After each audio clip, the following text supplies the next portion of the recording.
guys, it's me, Elisabeth. Welcome back to another video. Today we're going to be doing the top 10 books of 2023. This is my list that I came up with. I will say that for books that are in the series, I might be encapsulating all the books that I read in that series. If I have a specific book that I liked better in the series, I'll tell you. But I'm not putting separate books from the same series on the list. There's only one book from each series, or one spot for each series. There's not like a bunch of different spots that have a book from the same series, because I feel like that's redundant. Obviously, if I like the series, I like the series. And then we will also go through 5 honorable mentions. We will go through the 5 honorable mentions first, and then we will start at the bottom of my list, going from number 10 all the way to number 1. These are just my opinions. This is my favorite books that I read in 2023. Let me know down in the comments any of your thoughts on any of the books that I mentioned. Let's have a discussion on these books, and let's just get into the honorable mentions.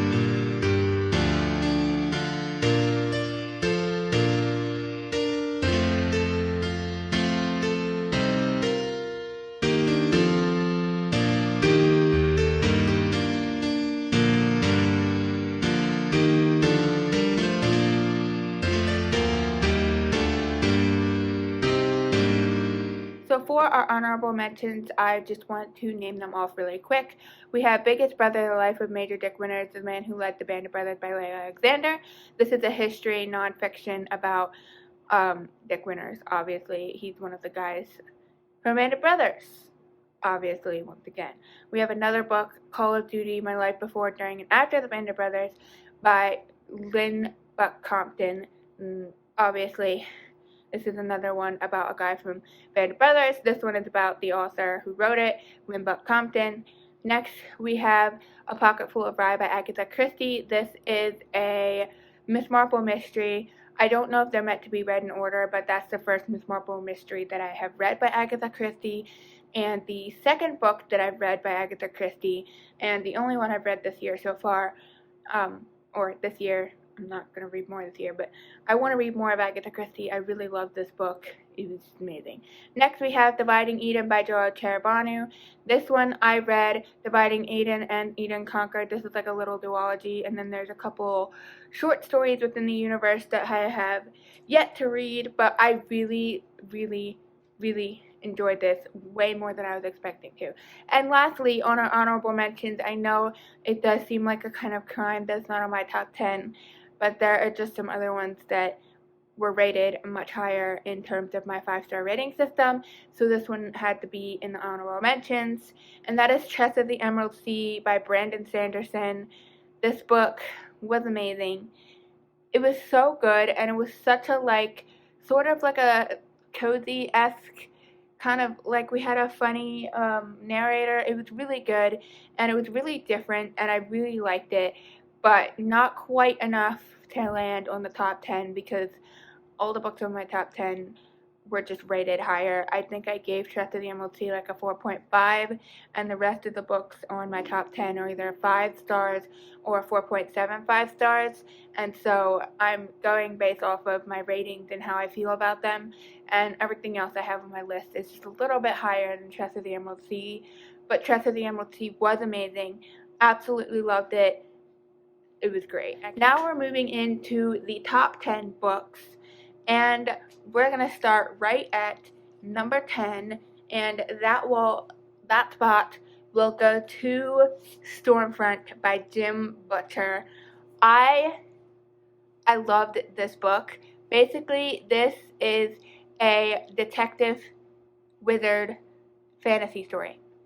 The main guy is a detective, and he's a wizard, and it's basically a detective crime story, but fantasy.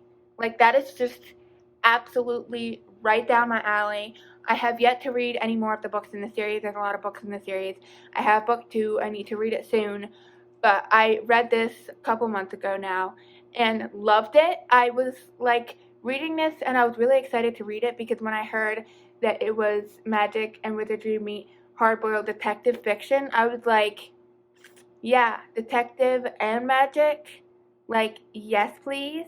That just sounds right down my alley, because I've never really read any detective books, but I love detective like TV shows and things like that. And so I just was like, this sounds like exactly like something I would enjoy. And going into it, I thought I am a little too excited for this. What if I don't like this as much as I'm excited for? I liked it more. It was so amazing, so good. I loved it. Jim Butcher, I mean, Harry Dresden is just awesome. Yes, there are a few explicit sort of scenes in terms of them describing some things, but it's nothing too terrible, and there's only like two maybe, and I just skipped over it. Otherwise, this was amazing. I cannot wait to read the next book. I do have it, I just have yet to read it. Next, at number 9, we have none other than The Last Argument of Kings by Joe Abercrombie. I'm actually just encapsulating the whole of the First Law trilogy because they were all three amazing. I basically, when I read series, I'll read a book in a series, and then it'll take a couple weeks or a couple months or however long and read the next book. Like, I don't usually read books back to back just because I have so many different series I'm interested in. Not because I don't want to read them, but because I'm interested in so many things that, like, I'll pick up one book from the series, and then I'll pick up another book from a different series, and it's just, like, all over the place. But with this one, I read The First Law, the wait, what's it called? I'm blanking on the names, but I read the first book. I read Before They Are Hanged, and then I read this like almost back to back, and I listened to them on audiobooks, but I loved them, and I listened to them all back to back. I loved them. They were amazing. I couldn't get enough, and I am dying so badly to read the next Joe Abercrombie book, and the next one is it starts with a B. I can't ever remember what it's called. Best Served Cold. There we go. The next one is Best Served Cold, and I was a big idiot and bought a bunch of Joe Abercrombie's The Standalone books, but I didn't buy Best Served Cold because I was an idiot. And so now I own 4 other Joe Abercrombie books, but I can't read them until I get Best Served Cold, and I don't own Best Served Cold, and I can't buy Best Served Cold right now, so I can't read the next Joe Abercrombie book, and it's killing me on the inside because I really want to read Best Served Cold. Joe Abercrombie's take on a Western. That's what I've heard that is, and it's just amazing. Also, if you want to know, this is a grimdark fantasy. Next, veering very far from the fantasy spectrum, this is kind of a mixture of a bunch of different random things. It's not just fantasy, just so you're prepared. We have Bells on Their Toes by Ernestine Gilbert Carey and Frank B. Gilbert Jr. This is book 2 in the Cheaper by the Dozen books. There was a second one that comes after. And Cheaper by the Dozen is one of my favorite books of all time. I love that book so much. I've listened to the audio drama so many times throughout my life. It's insane. It's so good. It's funny. It's kind of sad at the end. This one I loved almost as much, but it's not as good in the sense that we are missing a character in this book. If you read Cheaper by the Dozen, you'll know why. But there's one character missing, and it makes it not quite as funny as the previous book, but it was still hilarious. It was still fun. It was still amazing. I loved it. I really, really enjoyed it, and I just love these books, and I want to read more books around these people. If you don't know, in Cheaper by a Dozen, we're following Frank B. Gilbreth Sr., who is the father of 12 children. Dozen, right? And then basically we follow the whole family throughout their life, whatever.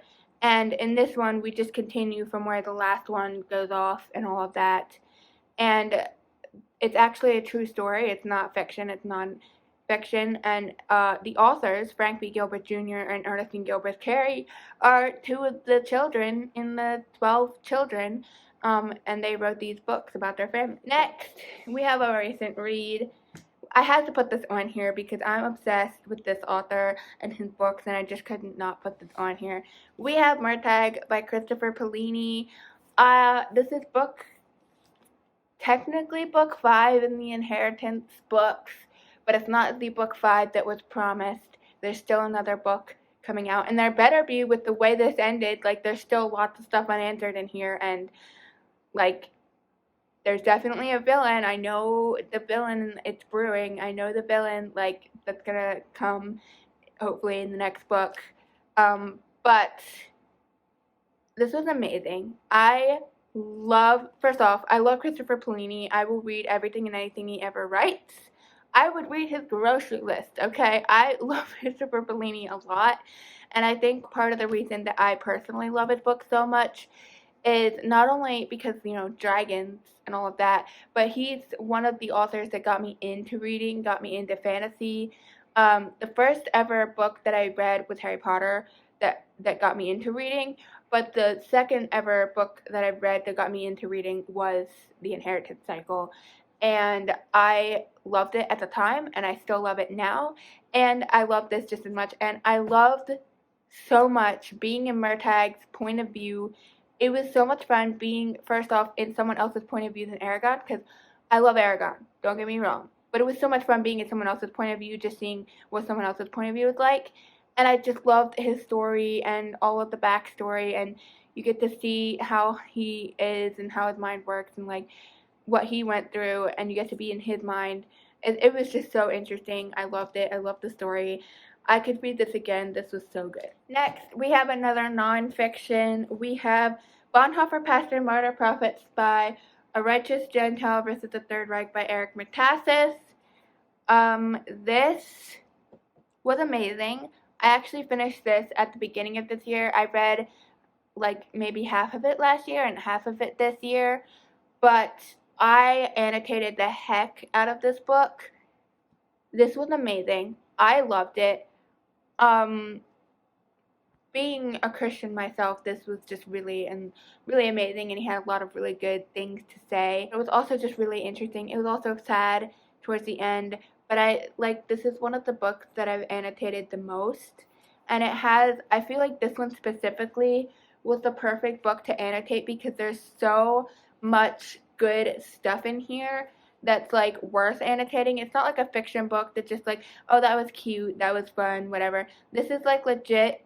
First off, this is a history and this is nonfiction, so everything in here is real or stuff that he said or whatever. But there's so much good stuff that he said and wrote or whatever that, like, on being a Christian and all of that, and it was just so good and so interesting. And then you, like, through the whole thing, you're getting his whole life story and all of that, and it was just so good. I highly recommend if you are into nonfiction, if you're into stuff like this, especially if you're a Christian. It was so good. Next, we have Patrick Rothfuss, The Wise Man's Fear. This book is hefty. I also annotated this one. I annotated the crap out of this one. I annotated this just because I felt like it and I wanted to. I literally don't have any other excuse except that I wanted to annotate this. There's really no rhyme or reason to my annotations. I just underlined and highlighted things that I enjoyed throughout the book. When I read the first book, it was a 6-star book, and when I went into this, I was like, this is probably going to be just as good, if not more.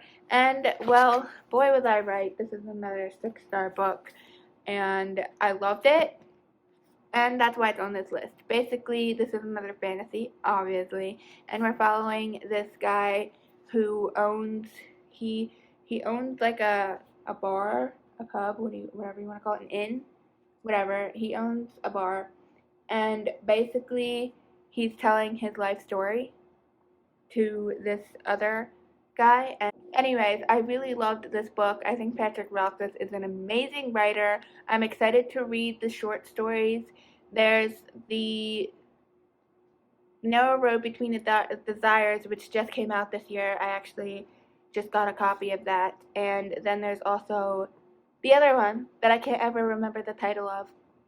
That's about Ari, and I also have that one to read, but I'm so excited to read those because his stuff is amazing. I really hope he actually writes the third book at some point and publishes it because I need to know the conclusion. Hello? But yeah, it's been like 10 years or something since he wrote this one, and he still hasn't come out with book 3 in the trilogy, so may never happen. Next, we have The Count of Monte Cristo by Alexander Dumas. This one I did by audiobook as well, and this book this book, what to say. First thing I have to say about this book is that it is really big, but you need to read it, and you need to read it now because this thing is insane. It is so good. Alexander Dumas' writing is insane. I love this book so much. I can't believe I finally read this, but also like this thing is insane and it's amazing and it is so good. I really love Alexander Dumas' writing, and I love this book in general. The story, the characters, freaking Edmond Dante, like it's amazing. I love it. Highly recommend. I know it's a huge book. I know it's a classic. People don't read those, but this one is definitely worth the read if you have the time and energy to read a giant book. Highly recommend this one. Next book, number 3 on this list, is a book I don't have the physical copy of, and that is the Red Rising books. I've read books 1, 2, 3, and 4, and I'm about ready to listen to book 5. I've listened to all of them on audiobook, and these are just the most amazing books. Like, I can't believe basically, like I said about the series thing before, how I usually just read a random, like the first book, and then I'll read another book from a different series, and I don't read them back to back very often because there's just so many different series that I'm interested in. With Red Rising, I've read the first book within a day on audio, and then the next week, or the week that following week, I started the next book, finished it that weekend, finished the third book also that weekend. So I finished the first 3 books within like a week, and then I listened to the other book within like a couple of days after that. It's insane. It's amazing. A lot of insane things happen. It was just insane.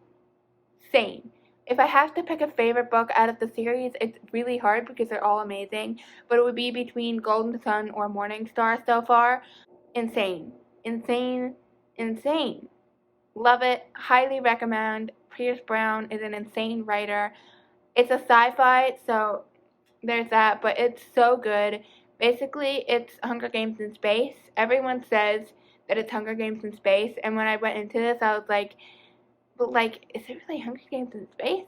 And then I read it, and I was like, yeah, I get the comparison to Hunger Games now. Like, I get that comparison now. Next, the second to last. Can you guess? Only one of the only ones that hasn't been put on this list yet. Can you guess what it is? Let me know down in the comments. I'll give you a couple seconds to guess what my second to last thing. It may be a book or it may be a series. So, what is it you may be thinking? Yes, it is Ellen Montgomery, Anne of Green Gables. I've read I want to say I read the last 3 books this year. I think I read Anne of Ingleside, Rainbow Valley, and Bella of Ingleside. So I read those 3, I believe, this year. And if I had to pick a favorite out of the ones I've read this year, I don't know. It's so hard. They're all 6 stars. They're all incredible. They're all amazing. Maybe Bella of Ingleside, but then we're not in Anne's point of view either. I don't know. I really don't know. I love this one. I love them all. They're all kind of equal in my opinion. They're just all amazing. I just love the Anne of Green Gables series in general, and I highly, highly, highly recommend. These are just amazing books. If you are one of those people who have read Anne of Green Gables but have never read any of the other books, I have seen so many different times on YouTube where people talk about that they've read Anne of Green Gables and they loved it and then they never continued. And I'm like, but all of the other books are just as good, if not better, than Anne of Green Gables. And you're not going to continue? Like, come on. The last book, book number 1. Take a guess down in the comments again. What do you think my number 1 book of the year was? There's one thing that I haven't mentioned yet, and if you know anything about my reading gear, and you've watched any of my videos, you might know that I read this book. I'm not sure if there's a bookmark in it. I'm not sure if I documented this, but I did read this, or 2 of these books this year. Stormlight by Brandon Sanderson. I read the Words of Radiance and Oathbringer this year, and But this is one of the best book series I've ever read in my entire life. Obviously these books are thick. They're ginormous, over 1,000 pages long for every single book in the series. I am obsessed. These are so, so, so good. Loved it. Amazing. Highly recommend. If you haven't read this yet, if you're super into fantasy and you haven't read this yet, first off, what are you doing? Second off, you need to pick it up. If you're just getting into fantasy and you're not into like such giant books, maybe read some of his smaller series like Mistborn or something. But even so, these books are insane. They're amazing. And if you listen to the audiobooks like I did, it helps you get through it so much quicker. If you're worried about it taking forever, that's just what I did. I loved it. It was insane. It was amazing. I am ready to read Rhythm of War. Like, I need to get on that train because he's coming out with book 5 in December of 2024, and I'm like, it's already available for pre-order. Like, I need to pre-order it because I need to get my hands on it as soon as it comes out. But I need to read the next one because these books are insane. They're amazing. Great character work, great story, and amazing world building. Brandon Sanderson is just an amazing world builder and character. Like, I love these books. And Dalinar Kholin. Can I just say, Dalinar Kholin is amazing. I love him. Kaladin's amazing as well, but Dalinar is my favorite. I just love Dalinar. He's just the best. And this book was Dalinar's book, which means Oathbringer was definitely my favorite. Each of the books like follow a like they all have different POVs, but each book has like a specific character focus. The first one was Kaladin, the second one was Shallan, and the third one is Dalinar. And so far, the third one is definitely my favorite. I've also heard that book 4, Rhythm of War, is going to be in Narvani's point of view, and I was like, oh wow, I did not know that was going to be a thing. But that's going to be really interesting. Stormlight, definitely one of my favorite book series of all time. It might actually take like the third spot in my favorite book series of all time. Number 1 being Harry Potter and number 2 being Lord of the Rings, obviously. But it might be number 3 in my favorite series of all time because it's insane. It's amazing. I'm obsessed with Brandon Sanderson. Someday, eventually, I want to read everything he's ever written because it's all insane and all amazing. Those are my top 10 books of the year. I hope you enjoyed this. If you did, feel free to like, subscribe, comment down below all of that. And if you're into history, historical fashion, and sewing, check out my other channel linked below. And I will see you in the next video. I hope you have your own fun reading adventures. Bye.